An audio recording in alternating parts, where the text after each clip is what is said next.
We Business presents the TeeWalk Executive Turf. Media partner CNBC TV 18.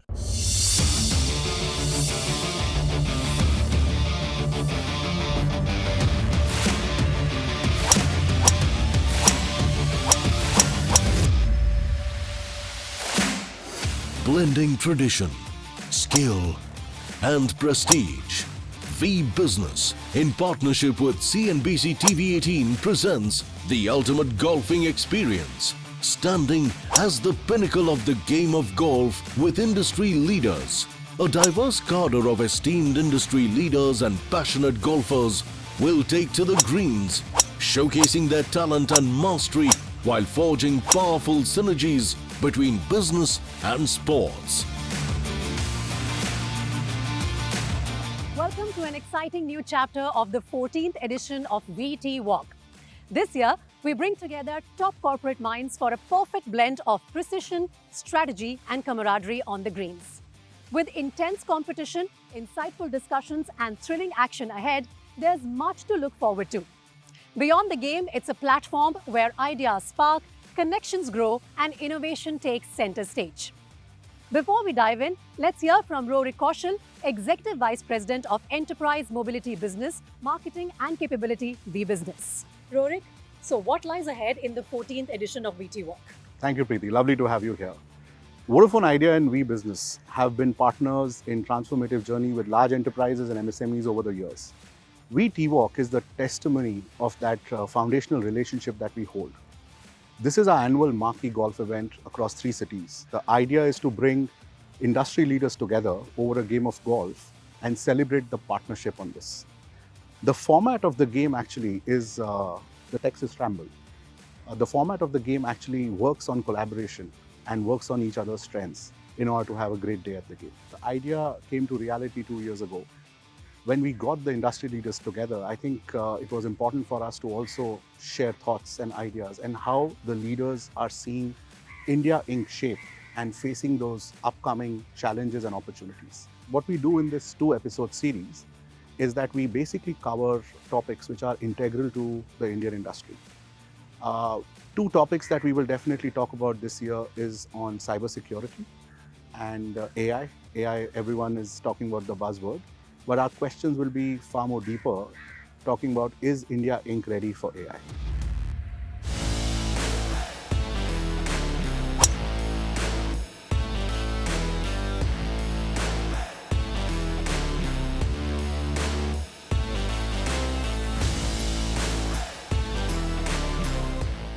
Thank you, Rorik, for setting the tone.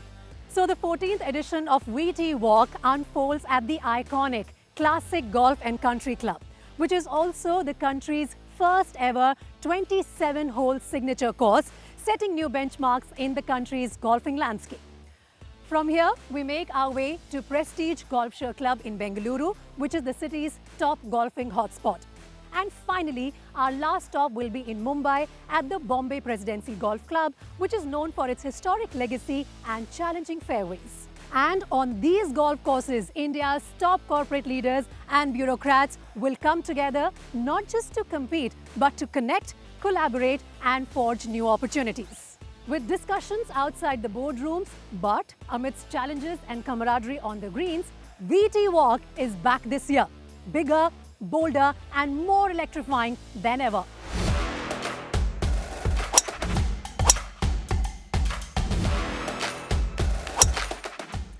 As we can see, the course is buzzing with action on the greens.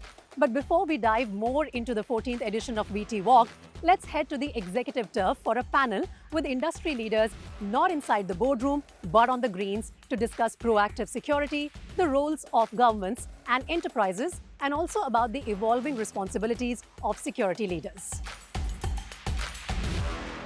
Cybersecurity today is like a high-stakes game of chess. Just when the enterprises think that they have the board covered, the attackers make the next move.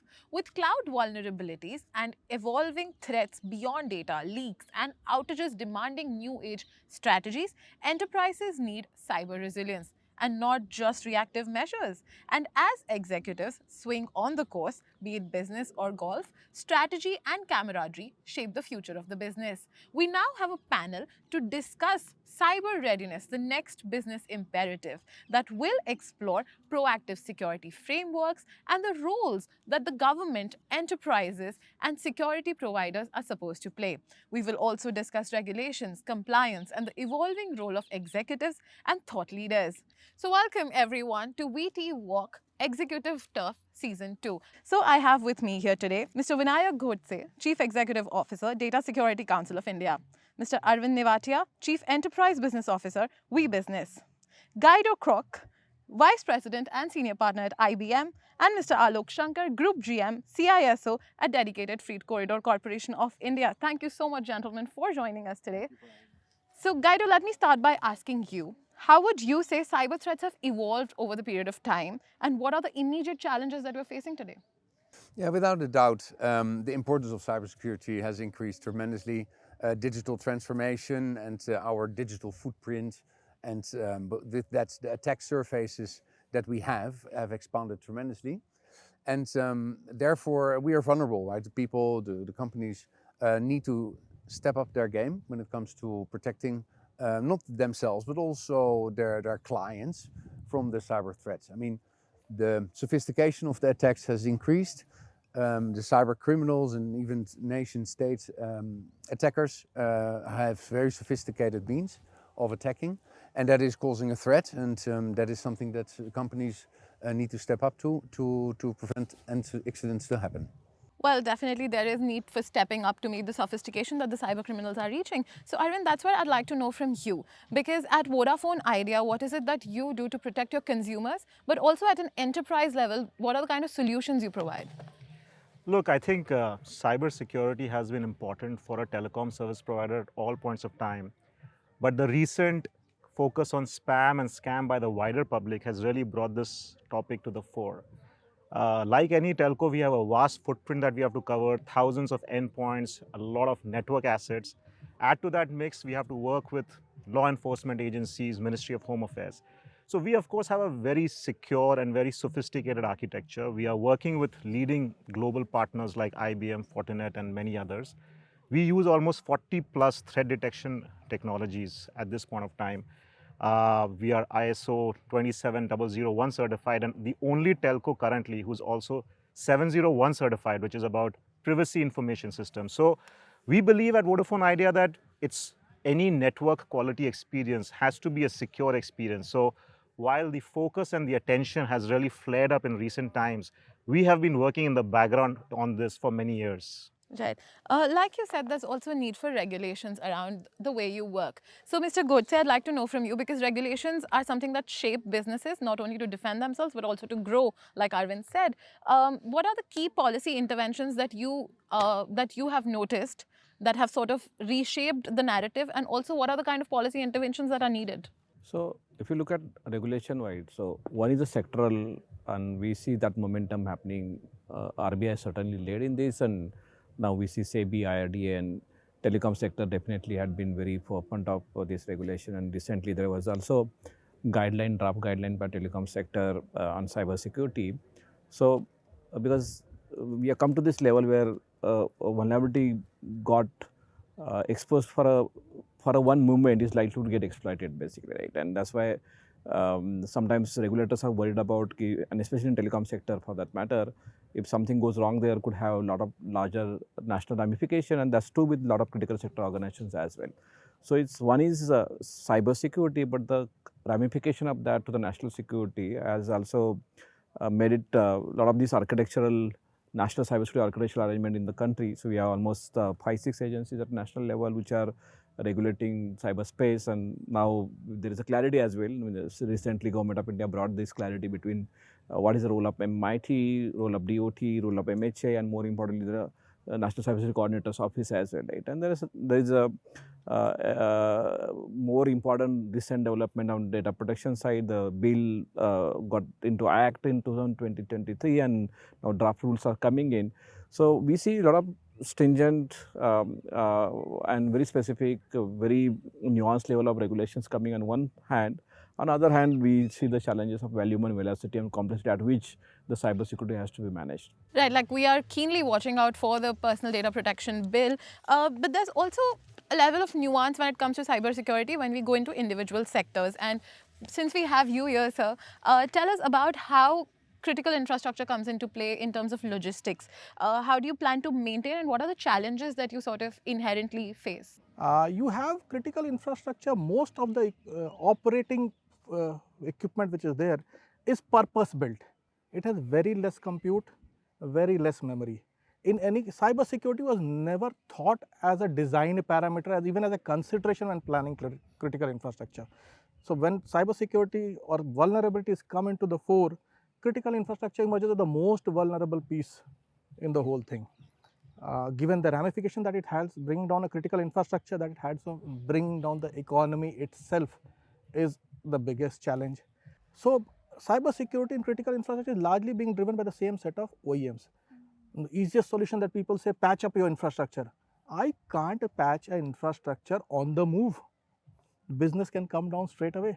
So you have to have test beds to be able to evaluate patching before you move it to the critical infrastructure, main functional components, active elements which are there. This is also a very costly affair. Till now, nobody was looking at critical infrastructure. With state getting involved, you have no dearth of resources in terms of availability of that critical infrastructure equipment to play around with, in terms of capability of people to be able to red team the thing and bring down the critical infrastructure. The impact with state involvement on critical infrastructure can be catastrophic. So that is my take on. Right, I think the point taken here is that we're trying to protect assets at a time when cybersecurity in itself, the threats are evolving so fast and they're quite dynamic. But as we know, India ranks number 2 when it comes to cyber attacks, second to only the United States of America. We get it that big economy attracts big attention from these hackers and the malicious elements. But how do you think will this sheer scale and intensity of these attacks bring down the momentum, the digital momentum that we are into right now as a country with so much focus on digital India and progressing so fast with National Center Excellence doing such good work with everything that is going on? How do you think these elements would affect us? Yeah, so there is certainly difference between cyber threat and cyber crime, right? And the large part of the challenge is now the footprint that are getting exposed because of digitization that we have been doing for your personal, social, and more important financial transaction can be exploited with AI the way it is coming now, and people are accessing that quite intensely, right? So how do you make sure that you realize all the possibilities, digitization, AI, or in some time all the new technologies coming in, while taking care of the problems of these challenges largely impacting the end consumer and citizens basically, right? So we need definitely different architect for that reason, because if you rely on the end citizen in terms of their security decision making possibility, the volume and velocity and complexity under which these all things are happening, even advanced user, I'm saying, they are falling prey to a lot of this kind of designs of the security attacks and threats basically, right? So how can you make security architecture, your operations, your capability, so that it's very not, the security is not visible, it's invisible to end citizen, and well things are taken care of. And even if something goes wrong, how can you create a good victim support system? And there, I think Government of India is taking a lot of effort, especially MHA. I'm seeing quite a significant architecture, operational effort which we put together to provide that support, one victim support, and more importantly, understand all that happening, and then try to create a kind of proactive measures. And last 3-4 months of time, what telecom sector is doing, what MHA is doing, what MIT is doing, you are seeing at least some results out of it basically, right? And just to add, I think, you said that security is like a chess game. I think to add to that, I see it as a cat and mouse game, right? We keep developing more solutions, but then hackers are finding more ways to hack into systems. So as we have a view to how our end users today are becoming more aware and raising those concerns, organizations and working with government. In my view, I think it's a troika. You have user awareness and user education, which I think is very important. You have, of course, companies, enterprises who have to invest and put some money behind creating the infra behind security. And the third element is, of course, the role of policy, the role of Privacy Act. So when the three come together, I think that's what will ensure that this momentum of digital India growth is not stopped because of cybersecurity concerns, but it's a ally that's a secured growth rather than a an uncertain growth. Right, Arvind. Since we're on that, if you could give us a peek into what are your current engagements when it comes to We India in terms of advancing this to the next gen of cybersecurity. Yeah, absolutely. Look, we of course have a conventional portfolio of products, whether it is managed firewall or DDoS protection. I think at the philosophy of it, what we want to do is that we have probably the most advanced, biggest security architecture SOC services. And we feel that many organizations, especially the mid-size and the small-size organizations, they don't need to invent and invest in that whole architecture from scratch. So as a telco, our fundamental philosophy is how do we transfer our expertise and monetize it to a certain extent. And the second piece is I also believe that while there is a lot of conversation on the end user, there is this whole element of OT security, operational technology security. I mean, for people to know that there are incidents of 2009 and 10 in Puerto Rico and 2014-15 in Ukraine, where entire cities and countries have come to a halt because of electricity grid takeovers. And we as a country are investing a lot in this digital infrastructure. So how do we create the next layer of AI and ML based predictive solutions? That's where our focus is, so that we are just not reacting to the threat, but we are detecting it at a predictive level. So that's a next gen SOC service that we will be at We Business launching in a couple of months. And we hope that the organizations will be able to see merit and some advancement in it. Right. But if we had to quickly go around this panel and understand that one thing you think makes us as citizens, as us as business owners and as a part of the executive committees, one thing that makes us ready for next gen of cybersecurity solutions, what do you think, sir, would be in one word? Arvind? I would say boardroom sponsorship. Boardroom sponsorship, when it happens in an organization, that's when people take it seriously. So that would be my one word for it. I would say it's trust. I think it's extremely important because without trust of consumers or companies and corporations, right, you can't grow. Enforcement. We in India, at least today, are running cybersecurity through advisories. It has to become compliance and auditable compliance. So my one word is systems thinking actually, right? With very complex, voluminous, interdependent things, you need to have systems thinking to understand the complexity involved, the intervention involved, and really put together the mind of multiple dimensions and nuances to make sure that you solve the problem and you play that catch-up game much better than what we do it now. Right. So clearly the takeaway here is that the future belongs to those who sort of ingrain this in their DNA, make it aware, give the assurances, and also sort of build it proactively than to rather catch up late. Well, so thank you so much, gentlemen, for joining us today. But you must stay tuned to We TeeWalk Executive Turf Season 2. Welcome back, viewers, to the 14th edition of We TeeWalk. Now, before the break, we saw top leaders on the executive turf sharing invaluable insights. The same excitement continues on the golf course. Let's hear what the golfers have to say. Which gives you more stress, market or golf? I think it's both ways, your golf swing is as good or as bad as, your mood swing, right? And that you can really kind of, do all the day in and night in your business. What's harder, hitting par or hitting quarterly targets? It's a very tough one, right? Because they're equally tough, right? But I would say they're more like 50-50, right? So if you try and get there, you get there. So if golf was a business deal, would you be a shark or a smooth talker? Golf has, nowadays a lot of passion is there towards the golf. It's a passion game. You have to maintain very well the work and work life. Work life means golf and work also to be maintained. So what's your strategy, whether you are on golf course or handling your business deals? Is it to drive safe or drive long? So it's like, first you try to drive long. Okay, if you land up at the right place, then you play aggressive. Same thing happens in life. There's a lot of similarity between golf and life. So I draw a lot of, lessons from golf course. I take it home.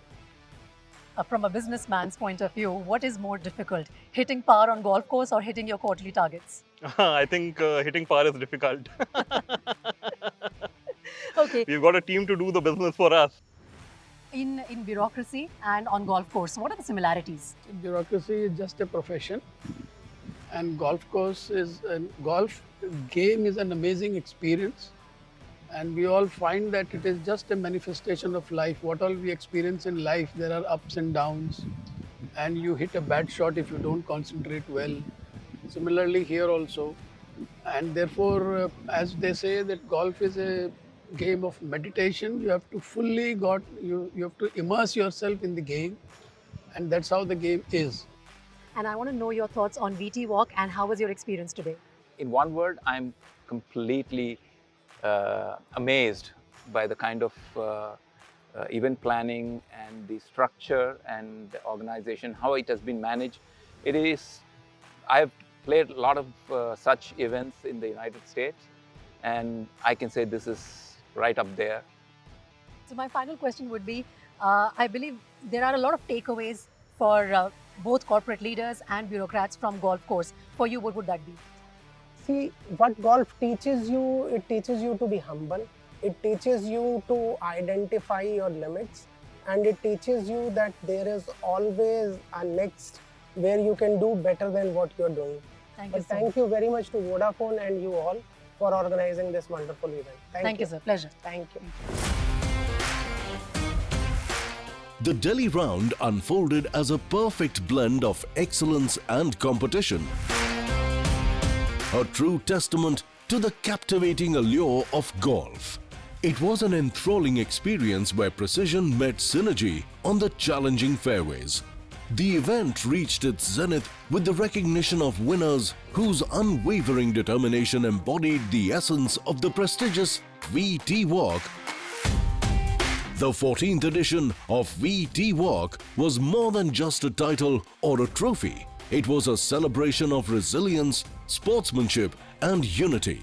It transcended the game, blending precision, camaraderie, and exceptional golfing brilliance, while sparking conversations on the greens that paved the way for the unstoppable momentum. With that, an exciting day at Delhi in the 14th edition of the TeeWalk comes to a close. We saw top industry leaders, golfers, pro golfers, CXOs and all visionaries in action. The same action will continue in Bengaluru and Mumbai as well. We'll see you at the course. Until then, keep swinging. V Business presents TeeWalk Executive Turf. Media partner CNBC TV 18.